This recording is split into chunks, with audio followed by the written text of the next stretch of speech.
Hello friends, this video on current electricity part 9 is brought to you by examfear.com. No more fear from exam. Please make sure that you have watched all the videos till part 8 before going ahead with part 9. To start with, let us say that initially, what did I say? Initially the electrons are moving randomly and then we say that they have thermal velocity such that the average thermal velocity is 0. So that means initially, when I say initially, I means before applying the external electric field. Initially what happens? Random motion, okay, such that the average thermal velocity is equal to 0. So let us suppose that if the thermal velocity of the electrons are V1, V2, V3 and so on till Vn, if we assume that there are n electrons, in that case if these are the values of thermal velocities, then the average thermal velocity is equal to 0. Right? Now let us suppose that if we apply an external electric field E, then what happens? Let us suppose that this is my conductor.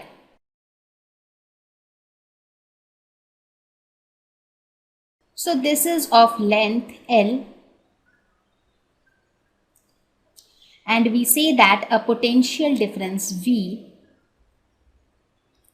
exists between this. Let us suppose this is my electron. So the electron starts moving towards this if this is positive and this is negative. So the electron moves towards the positive end. So this V is nothing but the potential difference between the ends, because this is positive, this is negative. So this V represents the potential difference between the end. Now we already know that there is a relationship between electric field E and the potential difference V. So E can be written as V divided by L, because we know that electric field is gradient of potential. So E will be equal to V by L.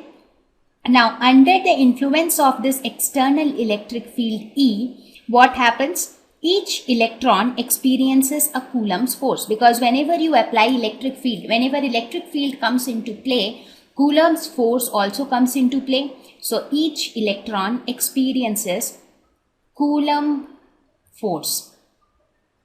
So what is that force given by? That force, Coulomb force F, is equal to Q into E. So here Q is nothing but charge on electron. So this becomes E into E. So this is the force experienced by each electron. So what would be the acceleration of each electron? Acceleration of electron will be equal to force per unit mass, because force is equal to mass into acceleration.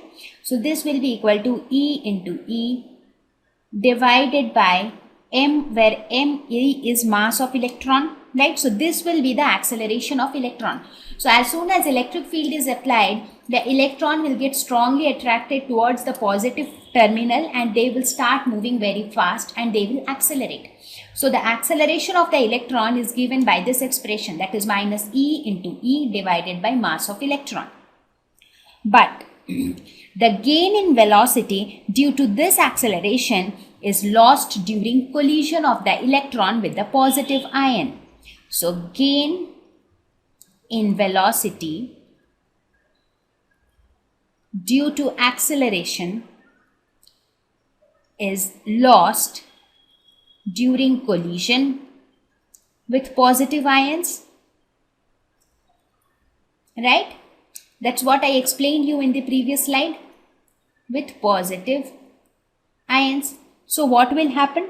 During this collision, the positive ion will also experience a force, but they will not move because they are heavy, because their mass is much more as compared to electron. So what will happen after the collision? What would be the velocity of an electron? Let us consider any one electron. Velocity of an electron will be equal to what? Initially the velocity of this electron was v1. Let us suppose right now we are considering the first electron. So initially the velocity was v1, But now what will be the velocity? It will be nothing but, we know that from kinematic equation, v is equal to u plus at, where u is the initial velocity, a is the acceleration, and t is the time. So final velocity will be equal to initial velocity, that is v1, which is the thermal velocity. This was the initial velocity, plus what is acceleration? Acceleration is nothing but this acceleration. Let us call this acceleration as a. So this will be acceleration a into time taken. Let us call this time taken as tau 1. Similarly, the velocity of second electron will be equal to v2 plus a tau 2 and so on and so forth for all the other electrons. So what will be the average of these velocities? Average of these velocities will be equal to nothing but the drift velocity, because as I told you, drift velocity is nothing but the average of the velocity gained by each of the electron. So average of these velocities will be your drift velocity. Let us denote drift velocity as Vd. This d denotes drift.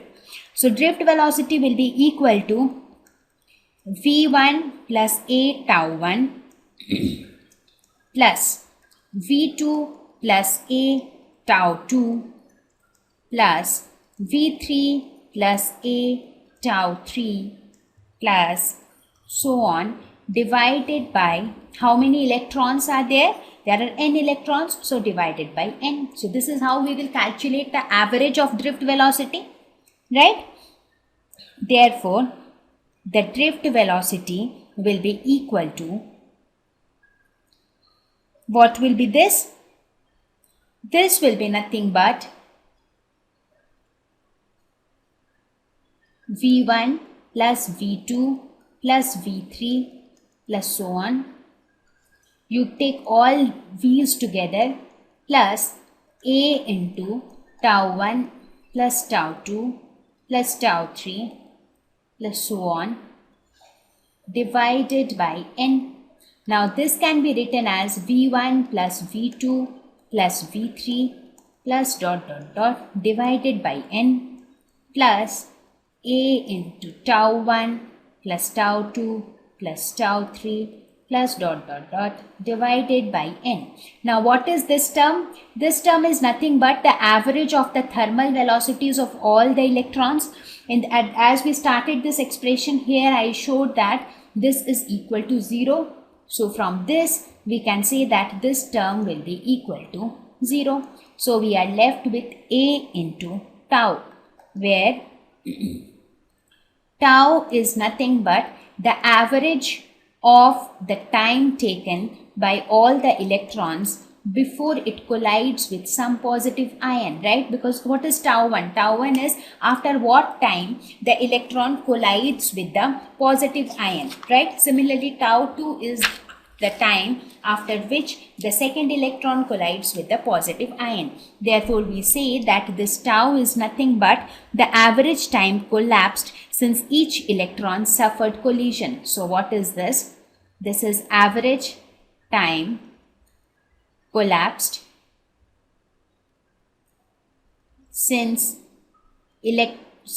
each electron suffered collision,